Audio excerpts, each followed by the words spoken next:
종교교육원 몰몬경 학생교재 제열 1장. 니파이후서 17에서 24장. 소개. 니파이가 인용한 이사야의 기록을 이해하기 위해서는 여러분 스스로 많은 연구와 노력을 해야 한다. 여기 있는 해설과 여러분이 이해한 점을 바탕으로 재림을 기다리는 마지막 시대에 관한 이사야의 예언과 시언을 공부한다. 예수 그리스도 탄생과 삶과 사명.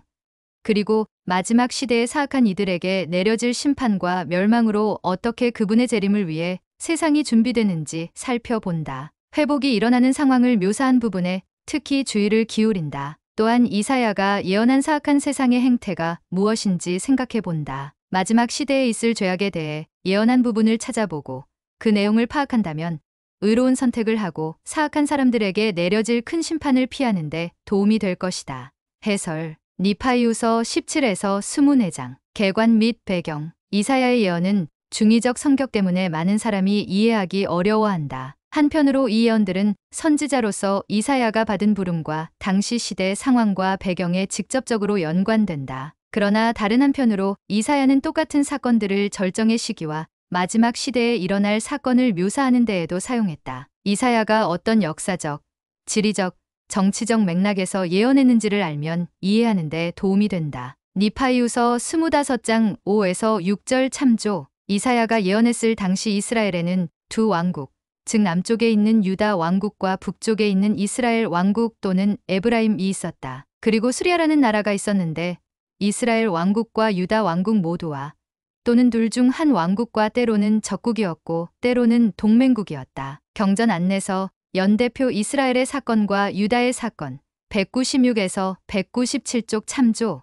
다음은 이들 세 나라와 관련된 용어들이다. 국가 수도 영토 또는 지파 지도자, 국가 유다, 수도 예루살렘 영토 또는 지파 유다, 지도자 아하스, 다윗의 혈통, 국가 수리아, 수도 다메섹, 영토 또는 지파 아람, 지도자 르신, 국가 이스라엘, 수도 사마리아, 영토 또는 지파 에브라임, 지도자 베가, 르말리아의 아들. 이사야는 유다와 이스라엘의 국력과 번영이 쇠퇴해 가던 시기에 성역을 베풀도록 부름받았다. 북쪽 이스라엘 왕국 에브라임은 수리아와 서로 힘을 합쳐 아수르 제국의 침략을 막기 위해 동맹을 맺었다. 유다 왕국이 동맹을 거절하자 이스라엘과 수리아는 유다를 공격했다. 니파이후서 17장 1절 참조. 이사야는 유다 왕 아하스에게 백성을 지키기 위해서는 유다 왕국이 정치적 동맹을 꾀해서는 안 된다고 경고하라는 지시를 받았다. 그러나 아하스는 주님의 경고를 거절했다. 열왕기하 16장 7에서 20절 참조. 아하스는 아수르 왕인 드글랏 빌레셀 2세 바치는 속국이 되었다. 그러나 아수르는 작은 왕국들을 서서히 멸망시켰다. 주전 732년에 먼저 다메섹 수리아이 무너졌으며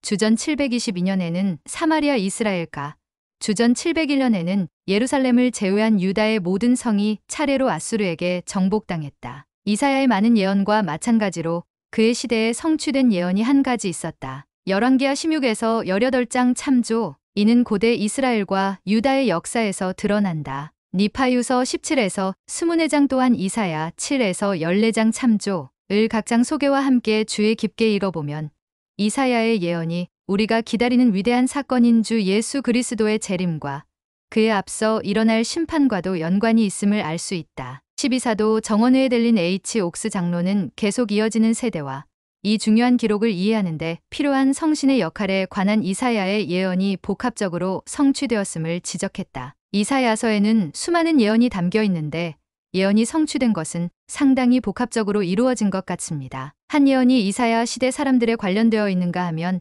다음 세대에 일어날 상황에 관한 것이기도 합니다. 또 다른 의미로는 종종 상징적으로 절정의 시기에 일어나는 사건들을 나타내기도 합니다. 그리고 그 동일한 예언이 또 다른 의미에서 구주의 재림에 해당하는 사건들이나 그 성취와 관련이 있기도 합니다. 이들 예언이 복합적인 의미가 있다는 사실은 우리가 이들을 해석하기 위해서 반드시 성신으로부터 계시를 구해야 한다는 점을 뒷받침합니다. Scripture, Reading and Revelation, Ensign, John 1995-8 니파이후서 17장 2절. 다윗의 집. 니파이후서 17장 2절에서 다윗의 집은 다윗 왕의 후손이자 유다 왕국의 왕위 계승자인 아하스 왕을 지칭한다. 동맹이라는 말은 연합한다는 뜻이다. 수리아는 북쪽에 있는 이스라엘 왕국인 에브라임과 동맹을 맺었다. 마음이 흔들렸느니라라는 표현을 통해 아하스와 그의 백성은 수리아와 에브라임이 동맹했다는 말을 듣고 두려워했다는 사실을 알 수 있다. 니파이후서 17장 3절. 윗못에서 만나 이사야의 아들 스아리아숲이라는 이름은 남은 자들이 돌아오리라. 니파이후서 20장 21에서 22절. 영어 성경 이사야 7장 3절. 각주의 참조라는 의미가 있다. 니파이후서 17장 3절에 나오는 수로라는 말은 송수로를 의미한다. 아하스는 전쟁 중 적에게 포위될 때를 대비해 성의 물 공급을 점검했을 것이다. 세탁자의 밭은 빨래하는 장소를 말한다. 니파이후서 17장 4절. 연기나는 부직갱이. 니파이후서 17장 4절의 르신과 베가를 연기나는 부직갱이로 표현한 것은 불꽃이 다 타버린 모습을 나타내며 그들의 힘이 소진해버렸음을 상징한다. 르신과 베가는 사실상 무력했으며 아수르의 공격에 순식간에 무너졌다. 니파이후서 17장 6절. 유다를 쳐서 그를 파고라는 말은 수리아와 에브라임이 예루살렘 성 안으로 공격해 들어갈 것이라는 뜻이다. 다브엘의 아들은 수리아 사람으로 수리아와 에브라임이 꼭두각시처럼 세운 예루살렘의 통치자였다. 니파이후서 17장 8절. 에브라임이 깨어져 북쪽에 있는 이스라엘 왕국은 주전 722년에 아수르에게 속박되고 그곳에 살던 많은 사람이 이들은 오늘날 이스라엘의 잃어버린 지파로 알려졌다. 사로잡혀 갔다. 다른 땅에서 온 포로들은 그 지역에 다시 정착하여 나중에는 남아있던 이스라엘 사람들과 결혼하였고 이들은 사마리아인으로 알려진다. 예언된 대로 에브라임이 깨어져 65년도 채 지나지 않아 에브라임은 더는 존재하지 않게 되었다. 니파이후서 17장 9에서 14절. 주께서 친히 너희에게 한 가지 표적을 주시리라. 히브리어로 처녀 어마는 문자 그대로 젊은 여성을 의미하며 처녀라는 뜻도 함축한다. 예수 그리스도를 지칭하는 이름 중 하나인 임마누엘은 하나님이 우리와 함께 계시다라는 뜻을 지닌 히브리어에서 온 말이다. 임마누엘이라는 명칭은 하나님께서 구원해 주신다는 표시로 주어졌다. 이사야 7장 14절 참조. 이사야가 임마누엘을 언급한 것은 역사적 의미로 이해할 수도 있고 예언적 의미로 받아들일 수도 있다. 가장 직접적으로 이 명칭은 이사야 시대에 태어날 한 아이를 가리키는 말로서 그 아이가 성년에 달하면 표적이 될 것이다. 니파이후서 17장 16에서 19절 참조. 좀 더 중요한 예언적 의미로 임마누엘은 예수께서 필렬의 몸으로 태어나실 사건에 대한 예언이라고 마태가 구체적으로 명시했다. 마태복음 1장 18에서 25절 참조. 후기에 출연한 경전 속에도 이 이름이 나타난다. 니파이후서 17장 14절 18장 8절 교리와 성약궤기 18편 22절 참조. 더 알고 싶다면 경전 안내서 임마누엘 244쪽을 참조한다. 하나님이 우리와 함께 계시다라는 말은 아하스 왕에게 그가 주님께 돌이킨다면 하나님께서 도우시리라는 확신을 심어주기 위한 것이었다. 12사도 정원회의 제프리 알 홀런드 장로는 이 말이 어떻게 구주에 대한 또 하나의 예표와 그림자가 되는지 설명했다. 많은 이사야의 기록이 그렇듯 이 예언에도 중의적인 혹은 아주 유사한 두 가지 이상의 의미가 있다. 가장 직접적인 의미는 이 시기 즈음에 아들 하나를 낳은 순결하고 선량한 여성인 이사야의 아내에 초점을 둔다. 이 아이는 장차 예수 그리스도께서 탄생하심으로써 이루어질 이 예언의 더욱 위대한 성취를 암시하는 예표이자 그림자이다. 이사야의 아내가 왕족 혈통이었으며 그 아들도 다윗 가계에 속한 왕족 혈통이었을 것이라는 사실을 인식할 때 이 중의적 예언에 담긴 상징적 의미는 한층 더 중요해진다. 다윗의 가장 위대한 후손으로 문자 그대로 동정녀에게서 태어나실 왕인 예수 그리스도께서 더 위대한 임마누엘이시라는 사실을 예시하는 예표가 여기에 있는 것이다. 실제로 그분의 명칭 임마누엘은 후기에 그대로 전해져 교리와 성약궤기 18편 22절에 구주를 부르는 명칭으로 사용된다. Christ and the New Covenant 1997년 79. 니파이후서 17장 16에서 22절. 에브라임과 수리아의 멸망. 이사야는 유다에게는 완전히 멸망하지 않을 것이라고 약속한 반면 아하스를 대적한 내가 미워하는 땅인 북왕국은 멸망할 것이라고 예언했다. 니파이후서 17장 16절. 당시 북쪽의 두 왕은 아수르인에게 죽임을 당했다. 에브라임과 수리아 두 나라는 아수르에게 멸망당할 것이었다. 수리아는 주전 732년에 에브라임은 주전 722년에 차례로 멸망했다. 홀런드 장로가 지적한 대로 83쪽에 나오는 니파이후서 17장 14절의 참조. 실제로 이사야 시대에 태어난 그 아이는 유대인의 율법에 도덕적 책임을 질 나이로 정해진 12살이나 13살쯤 되었을 것이다. 니파이후서 17장 20절. 머리와 수염을 미시리니 머리와 수염을 미는 일은 가족이 상을 당했을 때 애도를 표하는 관습이었다. 그러나 포로의 머리와 수염을 강제로 미는 것은 당사자에게 모욕을 주는 행위이자 포로임을 구별하는 수단이었다. 니파이후서 17장 22절. 버터와 꿀이 고급스러운 물품으로 보일 수도 있겠지만 그 땅은 아수르의 침략을 받아 황폐해진 상태였다. 니파이후서 17장 23절 참조. 따라서 살아남은 사람들은 그 땅에서 먹을 곡식이 없어 유목 생활을 하는 베두인족처럼 생계를 이어가야 했다. 버터와 꿀은 염소나 양에게서 나오는 요구르트를 굳힌 것과 근방에서 찾을 수 있는 천연벌꿀 같은 것이라고 추측할 수 있다. 니파이후서 18장. 주님의 도구로 쓰인 아수르. 니파이후서 18장에서는 17장에 소개된 역사적 사건들이 계속 이어진다. 다시 말하지만 이사야는 유다에게 동맹을 맺지 말라고 경고했다. 그가 예언한 대로 동맹은 아무런 효과가 없을 것이기 때문이다. 임마누엘 하나님이 우리와 함께 계시다이라는 메시아의 약속이 그들을 위해 성취될 것이었다. 아수르가 공격해왔지만 유다는 살아남았다. 이사야는 유다에게 그들이 계시로 받은 계명에서 멀어지게 하는 거짓된 가르침과 관행을 조심하라고 경고하며 자신의 기록을 마쳤다. 니파이후서 18장 1절. 마헬살라라스바스. 이사야의 아들 이름인 마헬살라라스바스는 멸망이 임박했다라는 뜻이다. 니파이후서 20장 6절 참조. 이 이름은 아수르가 이스라엘을 멸망시키러 오고 있음을 상징하는 것 같다. 영어 성경 이사야 8장 1절 각주 참조. 니파이후서 18장 3절. 여선지자라는 말은 이사야의 아내를 지칭한다. 그녀에게도 예언하는 능력이 있었을 것이며 니파이후서 17장 14절에 기록된 예언은 그녀의 아들로 맨 처음 성취되었을 것이다. 니파이후서 18장 4절. 내 아빠, 내 엄마라 할 줄 알기 전에, 그 아이가 내 아빠 내 엄마라 할 줄 알기 전에라는 말은 이사야의 아들 마헬살라라스바스가 2살 정도 되었다는 뜻이다. 주전 732년경에 수리아와 사마리아, 이스라엘 북부 지역이 아수르에게 멸망당했다. 이스라엘은 주전 722년까지는 완전히 정복당하지 않았다. 니파이후서 18장 6에서 7절. 잔잔히 흐르는 실로아 물. 니파이후서 18장 6절과 세차고 많은 7절 강물에 담긴 대조적 의미에 대해 다음과 같은 해설이 있다. 이사야는 성격이 다른 2가지 물 즉 예루살렘 성전이 있는 산 근처에서 잔잔하게 흐르는 실로아 물과 종종 통제력을 잃고 세차게 흐르는 큰 강인 유브라데 물을 묘사한 후 서로 대조했다. 실로아 물은 잔잔하고 아름다운 반면 유브라데는 위험하고 파괴적이다. 실로아 물을 마시는 사람은 생명을 얻지만 유브라데 물에 휩쓸려가는 사람은 죽음을 맞이한다. 2가지 물에 대한 이사야의 표현은 상징적이다. 전자는 생명의 물에 비유되는 예수, 곧 하늘의 왕이시며 후자는 규모가 큰 파괴적인 군대를 이끌고 홍수처럼 땅을 덮어 그 주민을 멸할 예레미야 46장 8절. 아수르 왕이다. 유다에 거주하던 사람들이 실로아물로 비유되는 예수를 거절하자 주님께서는 제방을 범람하여 온 땅을 파괴로 뒤덮을 거센 강물로 비유되는 아수르 왕을 그들에게 보내셨다. Donald W. Parry, J. A. Parry, Tina M. Peterson, Understanding, 이사야 1998년 83. 니파이후서 18장 8절.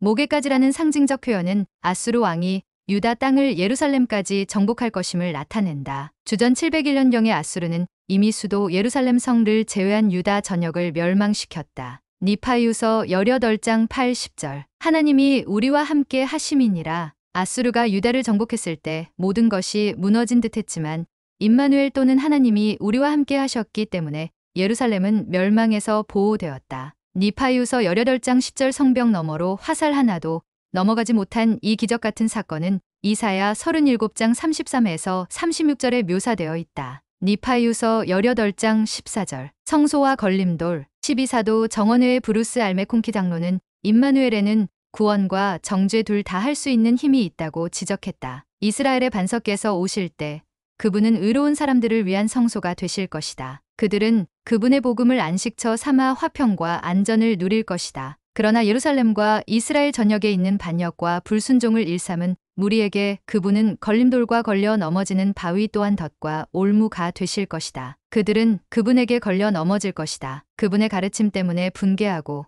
그분을 거절했다는 이유로 정죄받고 속박되고 끌려갈 것이다. Doctrinal New Testament Commentary 3vols 1971에서 1973년 세장 292에서 293쪽, 니파이후서 18장 17절. 주를 의지하고 기다리며. 12사도 정원회의 로버트 D. 헤일즈 장로는 우리가 주님을 믿고 의지할 때 얻을 수 있는 영적인 힘에 대해 다음과 같이 말씀했다. 우리는 주님을 믿고 의지하면서 매일, 때로는 매 시간, 심지어 매 순간 고통과 싸워야 합니다. 그러나 결국 우리는 선지자 조셉 스미스가 리버티 감옥에 갇혀 사람들에게 잊혀지는 고통에 시달릴 때 받은 놀라운 권고의 말씀을 이해하게 될 것입니다. 내 아들아, 내 영혼에 평강이 있을지어다. 내 역경과 내 고난은 잠시뿐이리니 그러고 나서 만일 내가 이를 잘 견디어내면 하나님이 너를 높이 들어 올리실 것이요.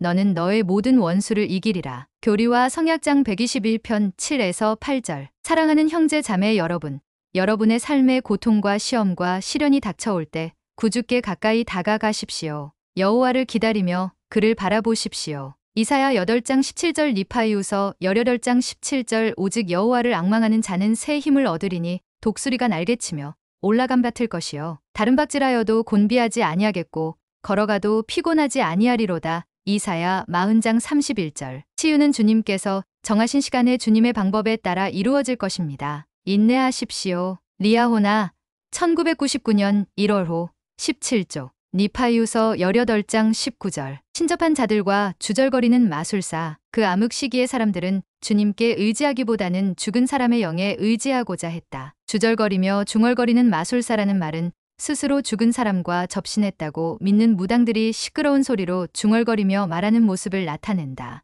니파이후서 19장. 우리에게 한 아기가 낳고 아수르인들은 이스라엘 에브라임과 수리아 연합군을 급습하여 다메섹을 무너뜨리고 후에 갈릴리라고 불린 이스라엘 북부 지역을 차지했다. 열왕기하 15장 27에서 31절 참조. 니파이후서 19장 1절에는 이 사건을 어둠을 몰고 온 고통이라고 표현했다. 나머지 이스라엘과 남쪽에 있는 유다에 닥친 이러한 침략과 위협에도 불구하고 이사야는 큰 빛 니파이후서 19장 2절 이 빛일 것이라는 말로 이곳에 오실 메시아에 대해 예언했다. 스불론과 납달리 지파가 배정받은 땅은 북이스라엘, 즉 갈릴리였으며 이곳은 예수님께서 성장하시고 성역을 베푸신 주요 장소였다. 마태와 요한은 메시아께서 갈릴리 지역에 거주하신 사실을 목격했으며 이사야의 예언은 그렇게 성취되었다. 마태복음 4장 12에서 16절, 요한복음 1장 5절 참조. 니파이후서 19장 6에서 7절. 정사가 그 어깨 위에 있을 것이며. 제프리 아롤런드 당로는 니파이후서 19장 6에서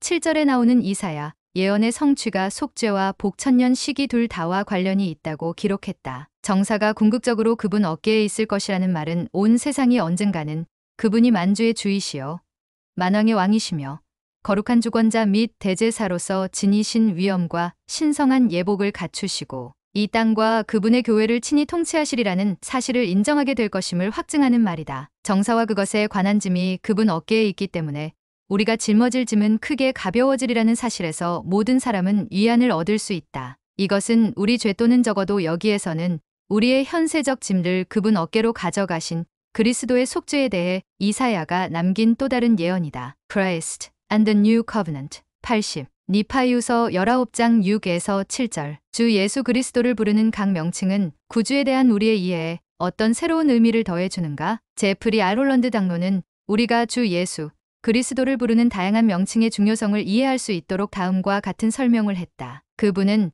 경이로운 모사로서 하늘 심판대에서 우리 마음속 동기를 변호하시는 우리의 중보자요 중재자가 되실 것이다. 일찍이 이사야는 그리고 니파이는 주께서 변호하러 일어서시며 백성들을 심판하려고 서시도다 라고 상기시켰다. 니파이후서 13장 13절. 후기 경전에서 이 부분을 읽으면서 우리의 모사여 대변자이신 그분께서 지니신 크나큰 연민을 생각해보라. 아버지께 대한 변호자가 되는 이의 말에 귀를 기울이라. 그는 아버지 앞에 너희 문제를 변호하고 있나니 아르기를 아버지여 아버지께서 기뻐하신 자여 아무 죄도 범하지 아니한 자가 겪은 고난과 죽음을 보시옵소서. 당신 아들의 흘린 피를 보시옵소서. 아버지께서 친히 영광을 얻으시려고 주신 자의 피로소이다. 그러온즉 아버지여 나의 이름을 믿는 이 나의 형제들을 살려 주시옵소서. 그리하여 그들이 내게 나아와 영원한 생명을 얻게 하시옵소서 하느니라. 교리와 성약 45편 3에서 5절. 물론 이사야가 지적한 대로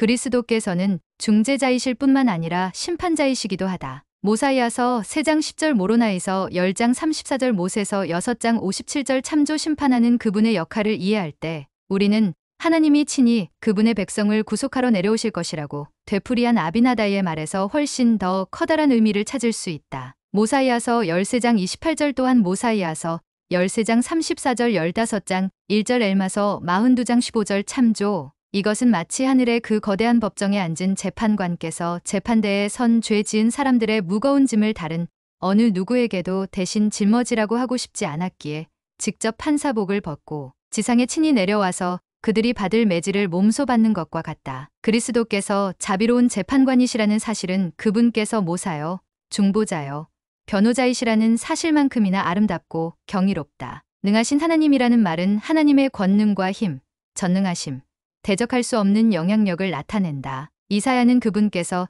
자신의 백성이 저지른 죄와 범법의 결과를 항상 극복하실 수 있으며 이스라엘 자녀들을 억압하고자 하는 자에게 영원토록 승리하실 것을 보았다. 영존하시는 아버지는 그리스도께서 무수한 세상을 창조하신 아버지, 부활을 통해 육신의 생명을 회복하시는 아버지, 영적으로 그분에게서 난 아들과 딸들에게 영생을 주시는 아버지이시며 신성한 권세를 위임받아 아버지 엘로힘을 대신하여 행하시는 분이라는 기본 교리를 강조하는 말이다. 모든 사람은 그분에게서 나서 그분의 아들과 딸이 되기를 구해야 한다. 모사이아서 5장 7절 참조. 마지막으로 평강의 왕이라는 표현에서 우리는 장차 왕께서 오실 때는 인간의 마음이나 세상 여러 민족 사이에 더는 전쟁이 없으리라는 사실에 기뻐한다. 이 왕은 평화로운 왕이자 예루살렘이 될 도시인 살렘의 왕이다. 그리스도께서는 시대를 불문하고 필렬의 상태에서 그분을 받아들이는 사람들에게 평안을 주실 것이며 그분의 복천년과 복천년 이후에 있을 영광의 왕국에 들어오는 모든 이에게 평안을 누리게 하실 것이다. Christ and the New Covenant 80에서 82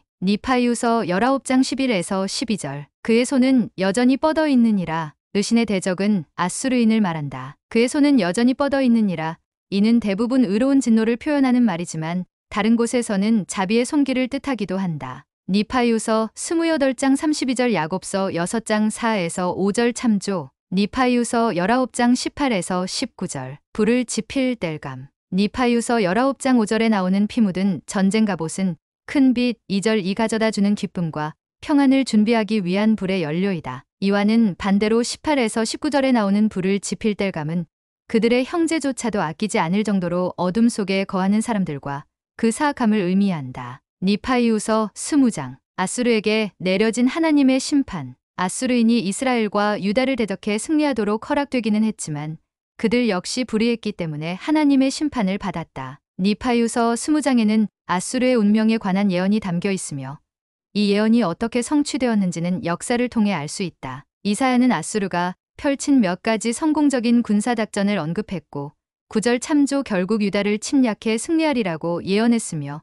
아수르에게 무너질 유다의 여러 성들의 이름까지도 거론했다. 28에서 32절 참조. 그렇지만 아수르인들은 결국 실패했고 이스라엘과 아수르 양쪽이 모두 완전히 멸망한다고 묘사되어 있다. 15에서 19절 참조. 또한 이스라엘과 아수르의 멸망은 후기를 포함해 어느 시대나 악한 사람은 멸망에 이른다는 것을 보여주는 하나의 예표이다. 니파이후서 20장 5에서 6절. 나의 분노의 막대기. 자비로운 주님께서는 거듭 선지자들을 보내셔서 그분의 백성에게 회개를 외치게 하신다. 백성들이 선지자를 거절했을 때 주님께서는 아수르를 그분의 백성을 벌하는 막대기로 사용하셨다. 그 목적을 이루시고 나서 주님께서는 또 다른 나라, 즉 바벨론의 손으로 아수르의 사악함을 벌하셨다. 니파이후서 20장 12절 참조. 니파이후서 20장 12에서 14절. 못에서 4장 1에서 4절을 이들 9절과 비교해 본다. 이사야가 대적에 대해 가르치는데 아수르 왕은 어떻게 하나의 모형이 되는가?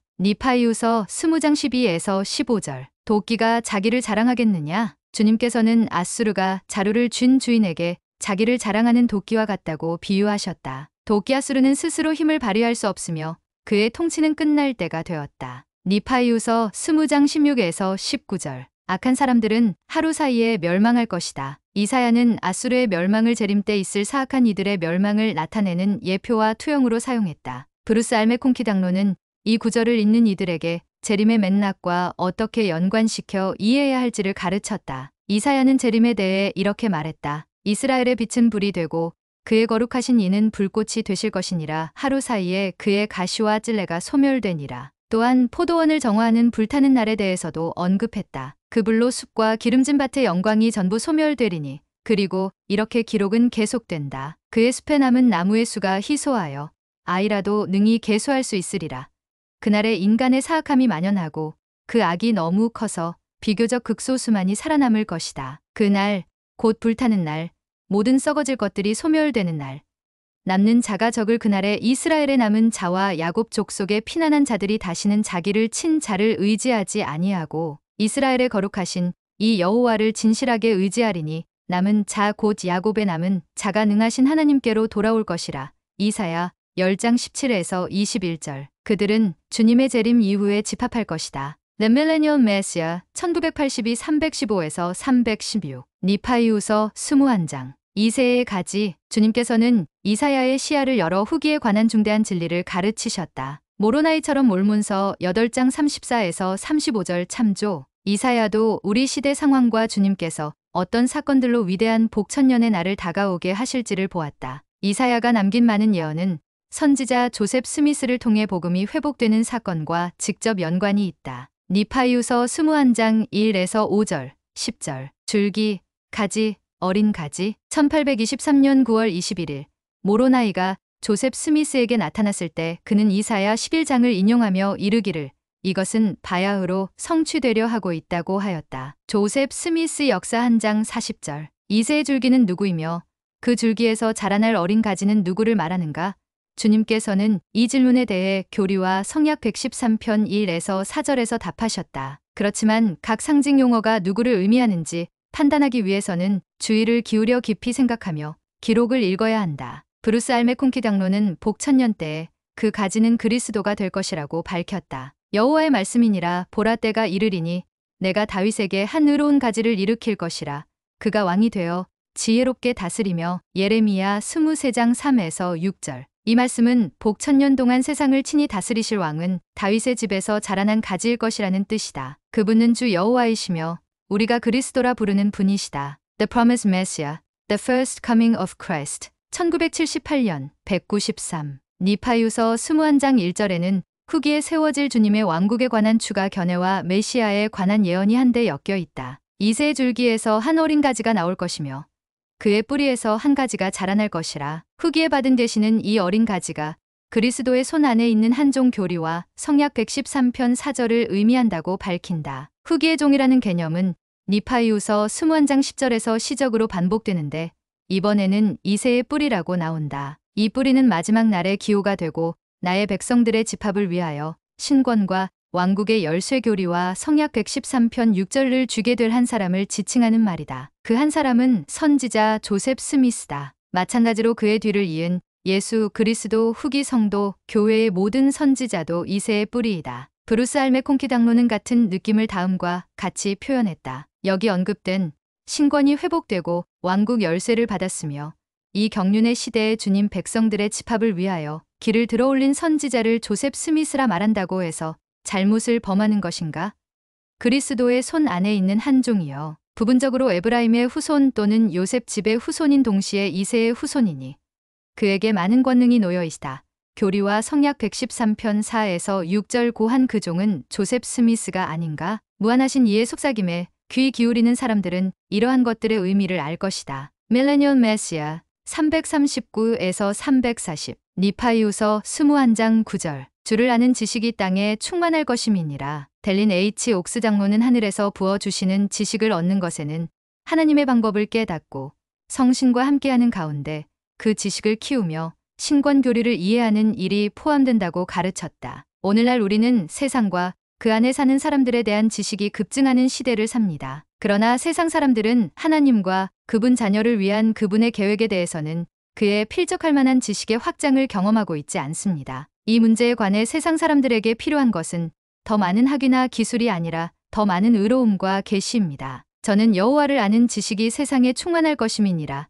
이사야 11장 9절 니파이후서 21장 9절고 이사야가 예언한 그날을 열망합니다. 선지자 조셉 스미스는 주님께서 후기 성도들의 머리 위에 지식을 부어내려 주실 교리와 성약 121편 33절 것이라는 영감의 찬말을 전했습니다. 이러한 일은 마음이 이 세상 일에 지나치게 얽매여 있고 사람의 명예를 갈망 121편 35절 하는 사람에게는 일어나지 않을 것입니다. 의의 원칙 121편 36절을 배우고 사용하지 못하는 이들은 권세 있는 사람을 걷어차며 성도를 박해하며 하나님을 대적하여 싸우는 121편 38절 사람으로 남을 것입니다. 반면에 주님께서는 충실한 이들에게 다음과 같은 위대한 약속을 주셨습니다. 신권의 교리는 하늘에서 내리는 이슬같이 내 영혼을 적시리라. 성신은 변하지 않는 내 동반자가 될 것이요 내 홀은 의와 진리에 불변하는 홀이 되며 내 다스림은 영원한 다스림이 되어 강제당하지 아니하고 영원 무궁토록 내게로 흘러오리라. 교리와 성약 121편 45에서 46절 성도의 벗 1989년 7월 5 38쪽 니파이유서 21장 10에서 16절 후기에 일어날 집합 1823년 9월 20일에서 22일 모로나이 천사는 5차례에 걸쳐 선지자 조셉 스미스를 방문했다. 그중 4차례에 걸친 방문에서 다른 여러 가르침 중에서도 이사야 11장을 인용하며 그 예언이 바야흐로 성취될 것이라고 말했다. 조셉 스미스 역사 한 장 40절 참조 그로부터 몇 해가 지난 후에 선지자 조셉 스미스는 이 예언이 성취되는데 필요한 신권 열쇠를 받았다. 교리와 성약 110편 11절 참조 니파이유서 21장 11절 두 번째 집합 선지자 조셉 스미스는 이스라엘 집이 두 번째로 집합하는 시기는 마지막 시대를 위해 특별히 예비되었다고 가르쳤다. 아브라함과 이삭과 야곱의 하나님께서 두 번째로 그분의 손을 다시 펴사 그분의 백성에 남은 자들을 아수르에서 그리고 애굽에서 그리고 바드로스에서 그리고 구스에서 그리고 엘람에서 그리고 시날에서 그리고 하맛에서 그리고 바다의 섬들에서 도로 찾으시며 그들 가운데 이방인의 충만함을 낳아오게 하시고 그들의 죄가 거두어질 때 확립하리라 약속하신 성약을 그들과 세우실 것입니다. 이스라엘 집에서도 유다 집에서도 이러한 성약이 확립된 적은 없습니다. 그리스도께서는 육신을 입고 지상에 계실 때 성약을 맺자고 그들에게 제의하셨지만 그들은 그분과 그 제의를 거절했으며 그 결과 그들은 꺼겼고 그리스도께서는 그때 그들과 어떠한 성약도 맺지 않으셨습니다. 그리하여 이 택함받은 백성이 그리스도와 그분의 제의를 거절한 후에 구원의 전령들은 그들에게 보라 우리가 이방인에게로 돌이키리니라고 말했으며 이방인들이 이 성약을 받았고 그들은 택함받은 백성이 꺾인 그 자리에 접목되었습니다. History of the Church 한 장 313쪽 니파이유서 22장 찬양의 노래 니파이유서 22장에는 복천년에 있을 감사와 찬양을 담은 두 찬가가 실려 있다. 이 노래에는 사람들이 주님을 받아들이고 그분을 찬양하며 그분의 축복을 누릴 것이라는 위대한 약속이 담겨 있다. 그때는 모든 사람이 서로를 위해 간증과 감사와 사랑을 나눌 것이다. 후기 성도 찬송가 48장에 나오는 주는 나의 빛이라는 노래는 이사야 12장 2절에 나오는 표현에 바탕을 둔다. 니파이유서 22장 3절 구원의 우물들에서 물을 기르리로다. 12사도 정원회의 조셉 B. 워슬린 장로는 생수의 근원이 누구를 일컫는지 밝혔다. 주님께서는 진리에 대한 갈증으로 목말라 하는 이들에게 불타는 갈증을 해소해 줄 생수를 주십니다. 그분은 우리가 그들에게 경전과 선지자의 말씀을 전하여 충만한 복음을 제공하고 회복된 복음 진리에 관한 간증을 전하여 그들의 갈증을 해소시켜 주기를 바라십니다. 그들이 복음 지식이 든 잔을 마시면 하나님 아버지의 위대한 행복의 계획을 이해하게 되어 갈증이 해소될 것입니다. 성도의 벗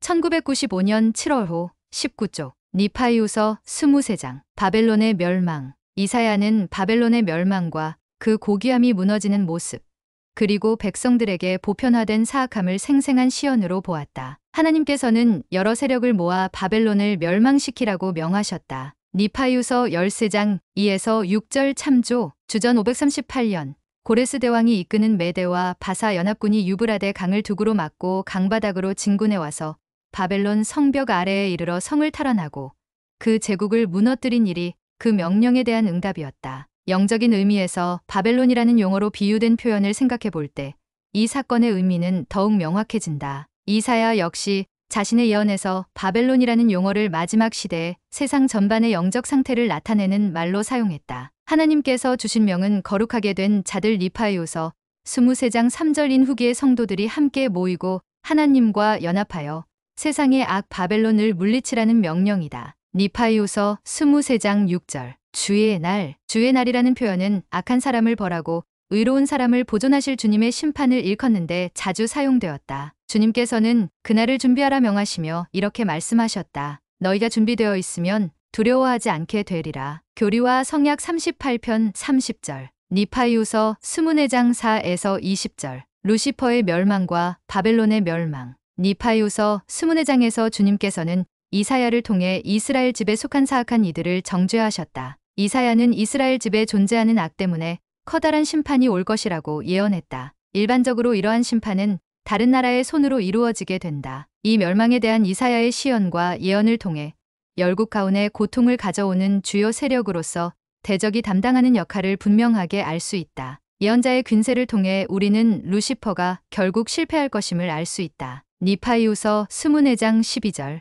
루시퍼. 성경과 몰문경에서 루시퍼라는 이름이 사용된 곳은 이사야 14장 12절과 니파이후서 24장 12절밖에 없다. 교리와 성약 76편 25에서 28절에서 우리는 루시퍼 빛을 품은 자라는 의미가 전세에서 사탄의 이름이었음을 알 수 있다. 하나님을 대적하여 모반하였으므로 사탄은 하나님 앞에 권세를 지닌 25절 자였던 위치에서 떨어져 멸망이라 불리 26절게 되었다. 이사야는 루시퍼의 교만과 그가 하늘에서 떨어진 일 니파이후서 24장 12에서 19절 참조을 바벨론의 야망과 궁극적인 멸망 사절 참조을 나타내는 예표로 삼았다. 바벨론과 그 통치자들에 대한 이사야의 설명은 또한 복천년 동안 사탄이 결박되어 열국에 대해 아무런 힘도 행사하지 못할 그날을 암시하는 예표와 투영이다. 사탄은 복천년 이후 잠시 풀려나겠지만 결국은 필렬의 땅의 역사가 끝남과 동시에 모든 권능을 잃을 것이다. 사탄과 멸망의 아들은 바깥 어두운 곳으로 쫓겨날 것이다. 에즈라 테프트 벤슨 회장은 사탄의 성격에서 하늘에서 추락한 원인이 된 치명적인 결점을 다음과 같이 밝혔다. 전세의 천국회의에서 아침의 아들 니파이후서 24장 12에서 15절 또한 교리와 성약 76편 25에서 27절 못에서 4장 3절 참조. 루시퍼가 추악한 원인은 바로 교만 때문이었습니다. 천국회의에서 루시퍼는 예수 그리스도가 지지하는 아버지의 계획과 경쟁하며 제안을 내놓았습니다. 못에서 4장 1에서 3절 참조. 그는 다른 모든 일을 뛰어넘는 영광을 원했습니다. 니파이후서 24장 13절 참조 간단히 말해서 루시퍼의 교만한 욕망은 하나님을 왕좌에서 끌어내리는 것이었습니다. 교리와 성약 29편 36절 76편 28절 참조 성도의 벗. 1989년 7월 5, 4에서 5쪽. 니파이후서 24장 12에서 20절. 루시퍼는 어떤 방법으로 땅의 열국 가운데 자신의 존재를 알렸는가?